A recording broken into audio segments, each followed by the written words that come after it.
Assalamualaikum warahmatullahi wabarakatuh. Alhamdulillah wassalatu wassalamu ala Rasulillah wa ala alihi wa sahbihi wa mawalah. Subhanaka la ilma lana illa ma 'allamtana innaka antal alimul hakim.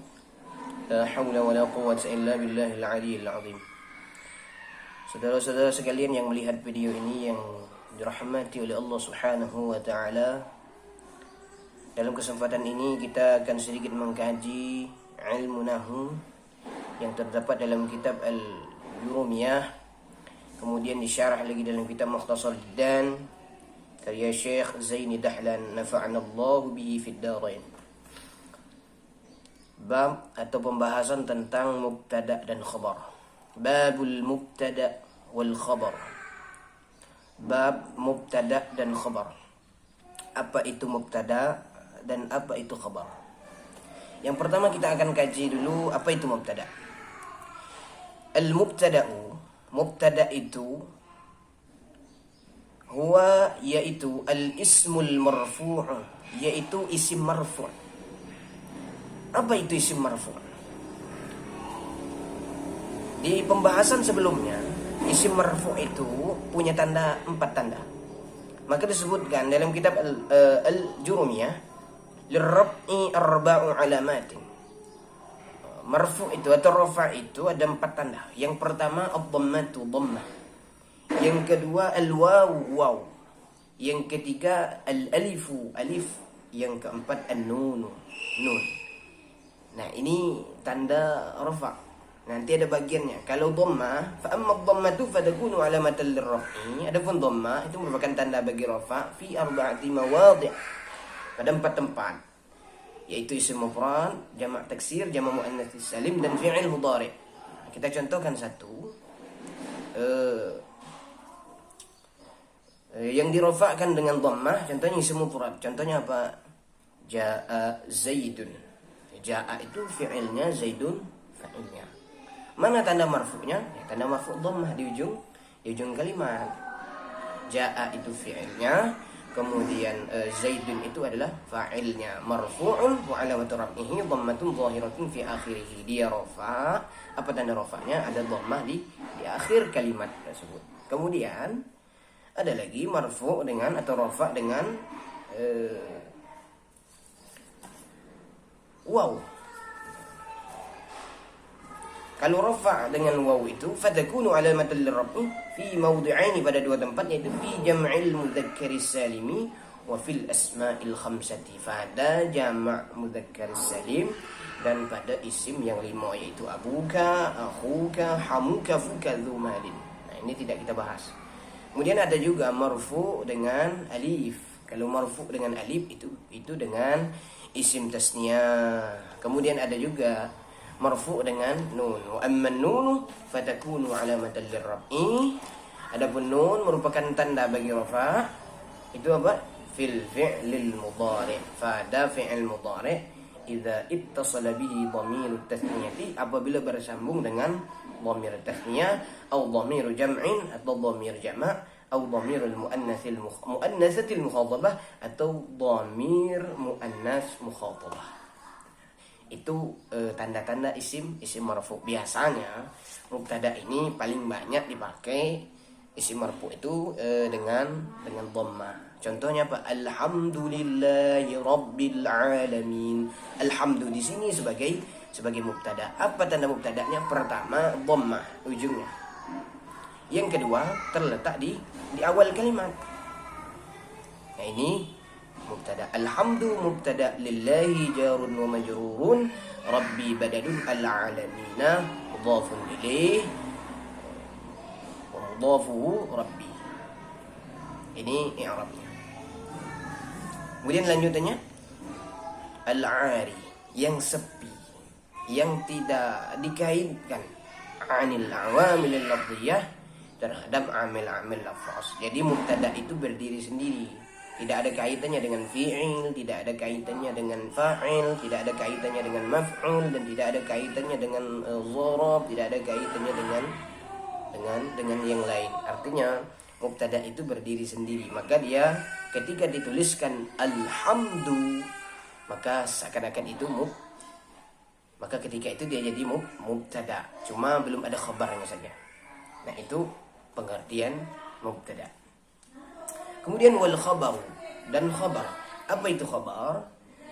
Huwa, yaitu al-ismul marfu', yaitu isim yang dirafa'kan atau isim marfu'. Isim marfu' tadi sudah saya jelaskan. Al-musnadu ilaihi, yang disandarkan kepada mubtada. Artinya kalau ada mubtada pasti ada khabar. Kalau tidak ada khabar, maka mubtada tidak ada fungsinya. Contohnya apa? Nahwu qaulika, contohnya Zaidun qaimun, Zaid adalah orang yang berdiri. Zaid di sini adalah mubtada'nya, qaimun adalah khabarnya. Kenapa? Karena Zaidun diletakkan di awal kalimat dan dia dirafa'kan dengan dhammah. Begitu juga qaimun letaknya setelah mubtada'.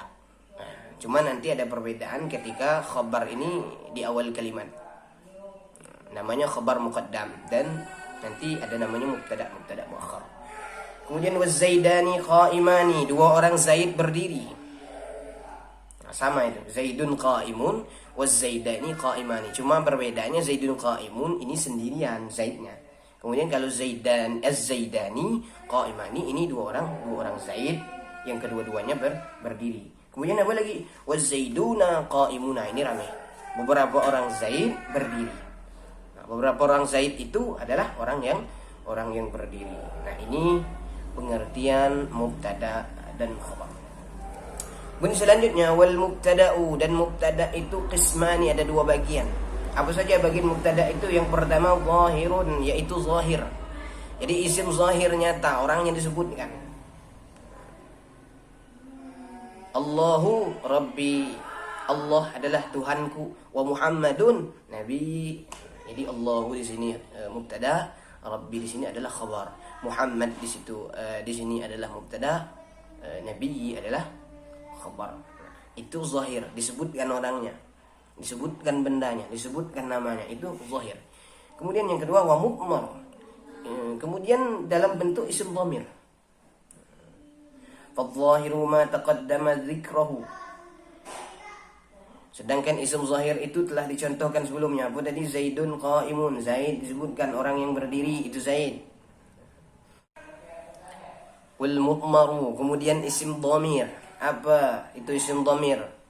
Berapa bagian isim dhamir? 12. Apa saja? Pertama wahia, yaitu ana, aku. Nah, ini dhamir, pengganti daripada orang. Kalau tadi disebutkan nama Fadli, misal Ali, Uthman, Zaid dan lain sebagainya. Kalau sekarang pengganti, aku itu sebagai dhamir. Kemudian nahnu, kami, sama. Apalagi anta, kamu. Tapi anta ini dipergunakan untuk kalau menunjukkan seorang laki-laki. Anta artinya kamu laki-laki. Kemudian wa anti, dan anti, kamu juga tapi untuk perempuan. Antuma, nah, kalian berdua. Antum, kalian semua. Ini antum, ini untuk laki-laki. Artinya kalau ada 3 orang atau lebih laki-laki, maka kita katakan antum. Kemudian antunna, ini kamu semua perempuan. Jadi kalau ada 3 orang perempuan atau lebih, kita sebutkan antunna. Kemudian apa lagi? Wahuwa, dia. Dia adalah orang yang berdiri. Huwa qaimun, ana qaimun, hiya qaimun. Ini sebagai isim dhamir. Wahia, dan dia. Huwa ini untuk laki-laki, hiya untuk perempuan. Wahuma, dia berdua atau mereka berdua kalau bahasa kita. Kemudian wahum, mereka. Mereka ini ramai, lebih dari 2. Kemudian wahunna, sama juga mereka. Cuman bedanya hum untuk laki-laki dan hunna untuk perempuan.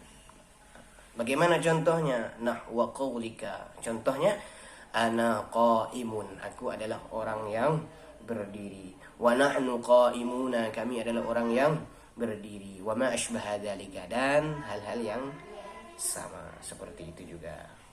Wallahu a'lam bishawab. Kemudian apa lagi? Wal khabar, dan khabar itu qismani, ada dua bagian. Mufrad wa ghairu mufrad, yaitu mufrad dan ghairu mufrad. Nah, ini khabar ada dua bagian. Kalau tadi mubtada juga ada dua bagian. Apa itu? Fadh-dhahiru wal mudmar. Zahir dan mudmar. Kemudian khabar ini juga ada dua bagian. Apa itu? Mufrad dan ghairu mufrad. Fal mufradu, kemudian mufrad. Apa contohnya? Na'u, contohnya Zaidun qa'imun, Zaid orang yang berdiri. Nah, itu dalam bentuk mufrad khabarnya. Kemudian apa lagi? Wazaidani qa'imani, dua orang Zaid berdiri. Kemudian apa lagi? Wazaiduna qa'imuna, dan beberapa orang Zaid berdiri. Kemudian apa lagi? Wa ghairul mufrad, dan ghairul mufrad. Apa itu ghairul mufrad? Berapa bagiannya? Arba'at asya', ada 4 bagian. Yang pertama al-jaru wal majrur, jar dan majrur. Apa jar dan majrur itu? Ada huruf jar yang kemudian masuk kepada isim. Nah, maka isim di sini sebagai majrurnya dan huruf jar di sini adalah sebagai jarnya. Contohnya apa? Bismi. Jarun wa majrurun. Jarnya adalah huruf ba di situ. Kemudian majrurnya adalah ismi.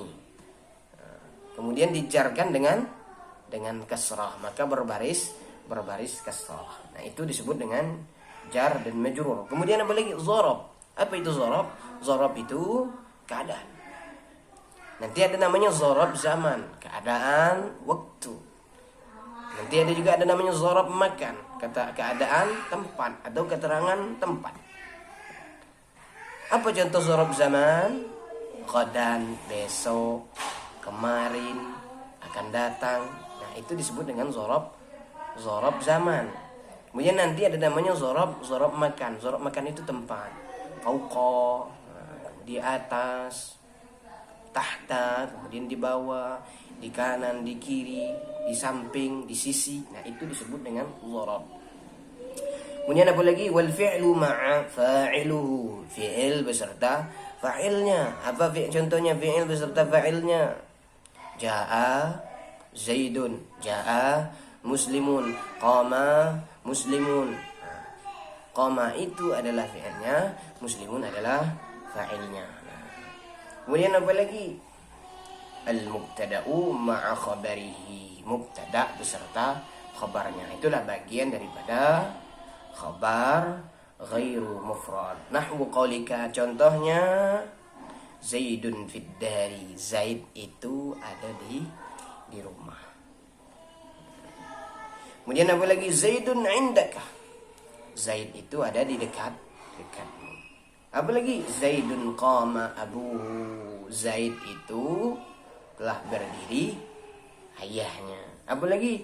Zaidun jariyatuhu zahibah, Zaid itu budak perempuannya lari. Nah, ini contoh tentang khabar mufrad dan khabar ghairu mufrad.